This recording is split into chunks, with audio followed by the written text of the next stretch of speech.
j'ai voulu ouvrir cet incontournable de Paris par une statue de Jeanne d'Arc qui délivra au XVe siècle la France de l'occupation anglaise.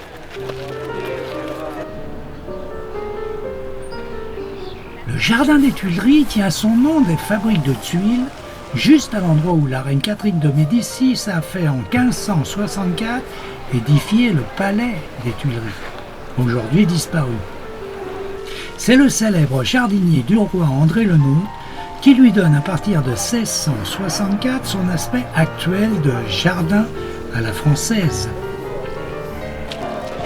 L'arc de triomphe du Carrousel inauguré le 15 août 1808, voulu par Napoléon Ier, célèbre la victoire de sa grande armée à Austerlitz.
La cour Napoléon a été créée suite à la construction du Nouveau Louvre, commencée en 1852.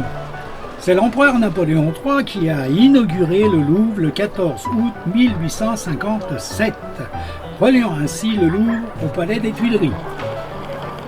Si la pyramide du Louvre, placée au centre de la cour Napoléon, a suscité une grande controverse lors de la présentation du projet par l'architecte sino-américain Léo Ming-Pei, elle a su au fil des ans s'imposer comme un chef-d'œuvre de la fusion de deux styles architecturaux, le classique avec le contemporain.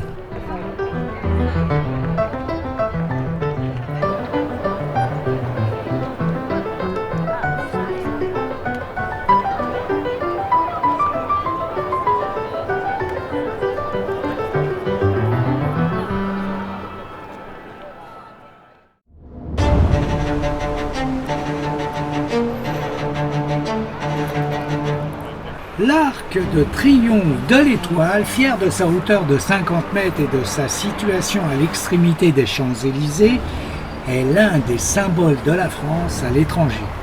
C'est Napoléon Ier, au lendemain de la bataille d'Austerlitz, qui ordonne la construction de cet arc de triomphe à la gloire de la Grande Armée. Sa construction débuta en 1806 pour s'achever en 1830. Il fut inauguré le 29 juillet 1836. L'Arc de Triomphe abrite également, depuis 1920, une tombe, celle d'un soldat français mort durant la Grande Guerre, le célèbre soldat inconnu. Et pour info, il existe dans Paris 4 arcs, dont l'Arc de Triomphe que nous venons d'admirer, mais également l'Arc du Carrousel à l'extrémité des Tuileries, ainsi que l'Arc de la Porte Saint-Denis et l'Arc de la Porte Saint-Martin.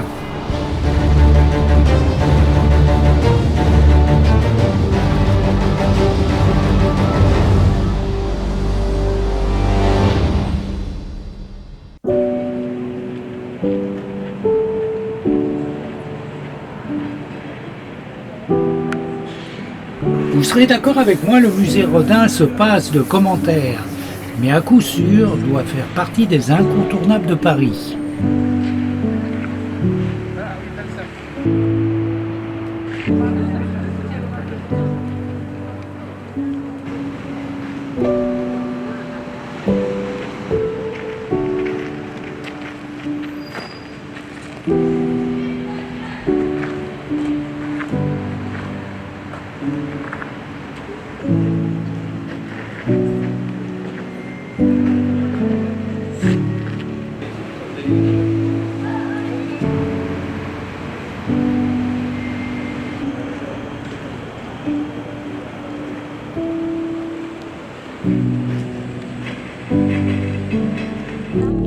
Ah oui, Alors, et du redin. c'est bien, c'est bien.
Les Invalides, mondialement connus en raison de la présence du tombeau de Napoléon Ier, l'hôtel de ville des Invalides est pourtant l'œuvre de Louis XIV, créé au XVIIe siècle, afin d'accueillir des soldats blessés, malades ou âgés.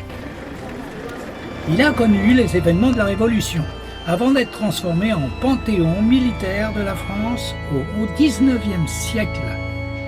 De nos jours, les Invalides sont devenus l'un des grands sites patrimoniaux touristiques et culturels de Paris, sans cesser de remplir leur mission hospitalière. Ils sont également un haut lieu de mémoire qui accueille des cérémonies nationales, civiles et militaires.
Le château de Vincennes, à mon sens, fait partie des incontournables. Il affirme le pouvoir royal.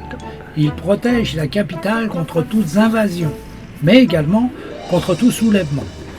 La Sainte-Chapelle, en son centre, fut commandée par le roi Charles V en 1379.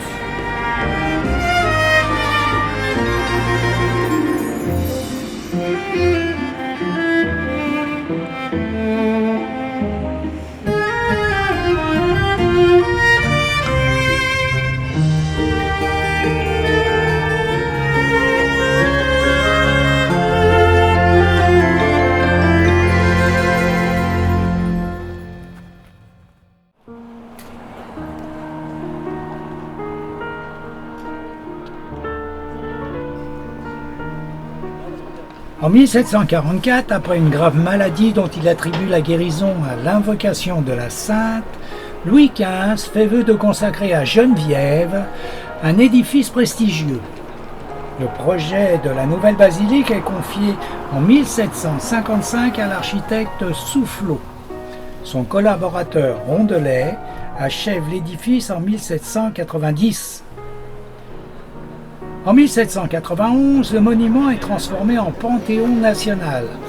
Par deux fois, au cours du XIXe siècle, l'immense sanctuaire retrouve son rôle d'église avant d'être définitivement réinvesti de sa destination républicaine en 1885, à l'occasion des funérailles de Victor Hugo.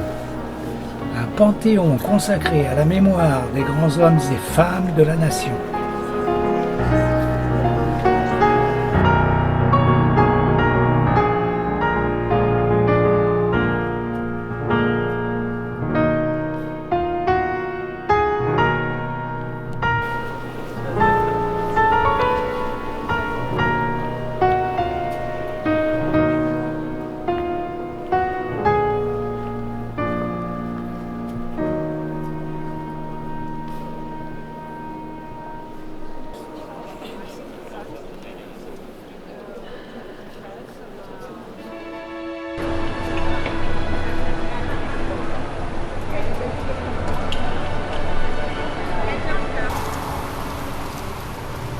À quelques pas du Panthéon, l'église Saint-Étienne du Mont mérite un petit détour car elle abrite un patrimoine extraordinaire.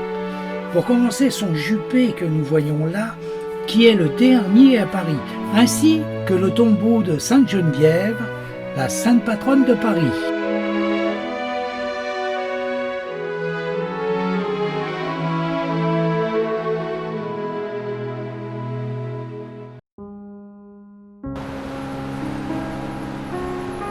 C'est au bord de la Seine que la conciergerie Palais médiéval, Hugues Capet en fait la résidence des rois. Les Capétiens y demeureront jusqu'en 1360. La conciergerie, notamment pendant la Révolution, a également servi de prison. L'un des plus célèbres prisonniers n'était autre que la prisonnière Marie-Antoinette. Une étonnante exposition de Théo Mercier s'est offerte à moi le jour de ma visite à la conciergerie. L'exposition The Sleeping Chapter, à la rencontre des sculpteurs de sable en une dizaine de tableaux au royaume des rêves.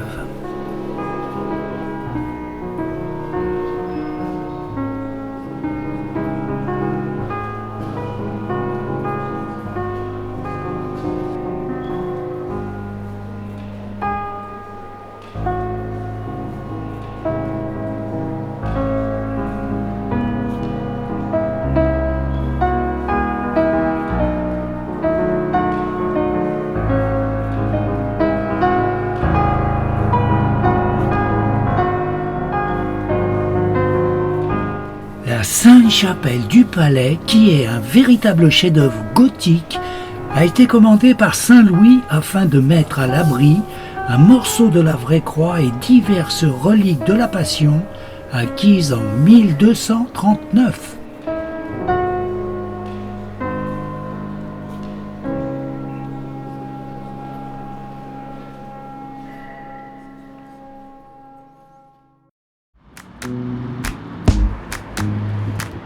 On peut se demander que serait Paris sans la Seine.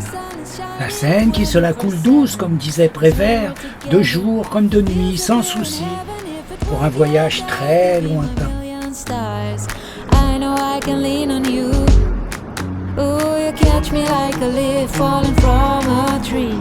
If I be a shooting star, you make a wish. No, I don't fake this kind of feeling, never felt so real. My heart is on the table, cause you're my everything. I do, I wanna marry you.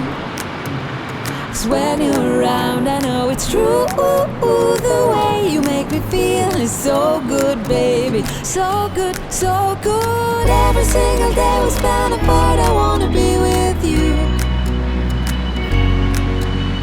Baby, take my hand, hold it tight just like you do. Feels so good, so good. up in the morning and I see your face. I'm becoming blind by your dazzling grace. What a beautiful feeling to be close to you. There's nothing else I wanna do.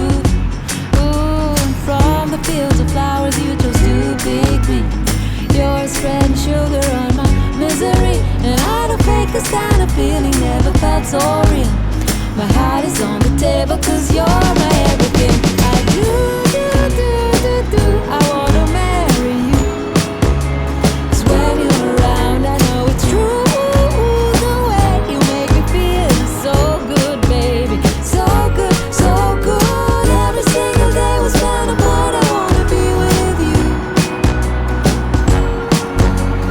Baby, take my hand, hold it tight just like you do. Feels so good, so good.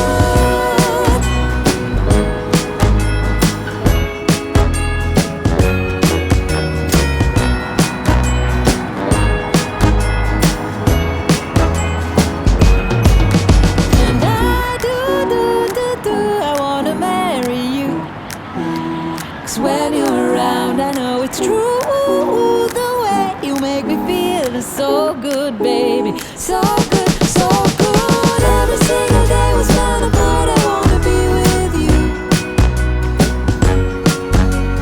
Baby, take my hand, hold it tight just like you do. Feels so good, so good.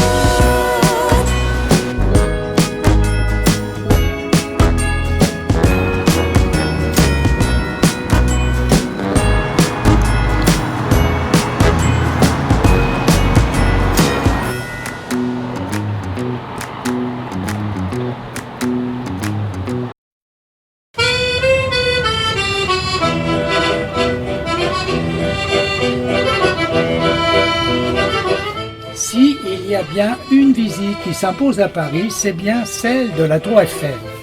Fière de ses 330 mètres de haut installée dans le 7e arrondissement, elle domine tout Paris. Elle a été construite par Gustave Eiffel et ses collaborateurs pour l'exposition universelle de Paris de 1889, célébrant ainsi le centenaire de la Révolution française.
Une modeste chapelle est bâtie en 1213. Devenant au fil des années trop exiguë, ce n'est que 3 siècles plus tard que fut posée la première pierre de l'église actuelle le 19 août 1532 sous François Ier. En accueillant en son sein les reliques de ce martyr romain, elle devient église paroissiale consacrée à saint Eustache par l'évêque de Paris, Jean-François Gondy, le 26 avril 1637.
Le monument aux morts du Père Lachaise est dédié à tous les Parisiens, morts ou disparus durant la Première Guerre mondiale. Sur ceux qui habitaient le pays de l'ombre de la mort, une lueur resplendit.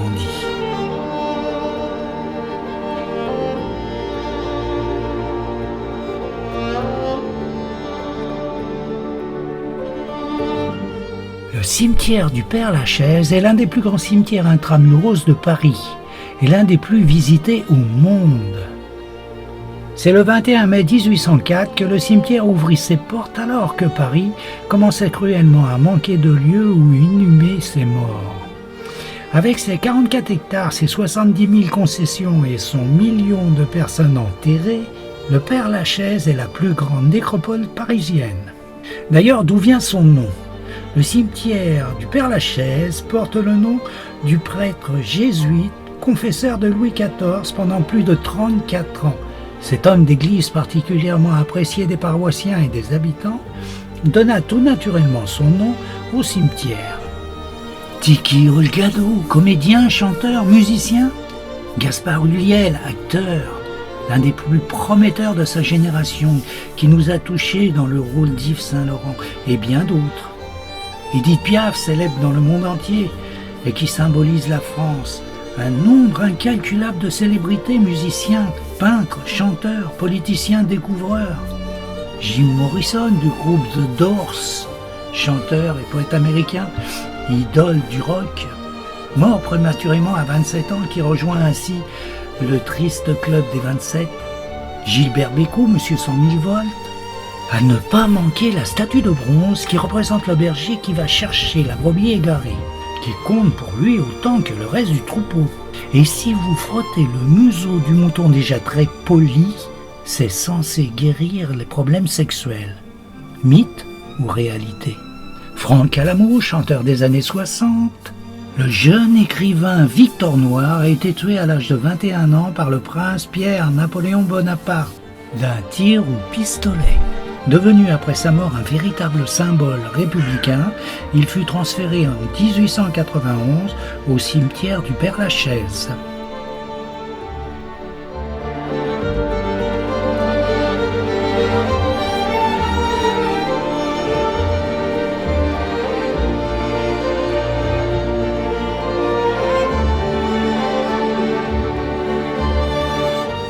Le philosophe spiritualiste Allan Kardec donne naissance en Europe à une doctrine de l'esprit. C'est un courant de pensée qui estime pouvoir communiquer avec les défunts. Quand un professeur âgé de 36 ans tombe amoureux de son élève Héloïse âgée de 17 ans, Pierre et Héloïse Abélard seront des amants maudits.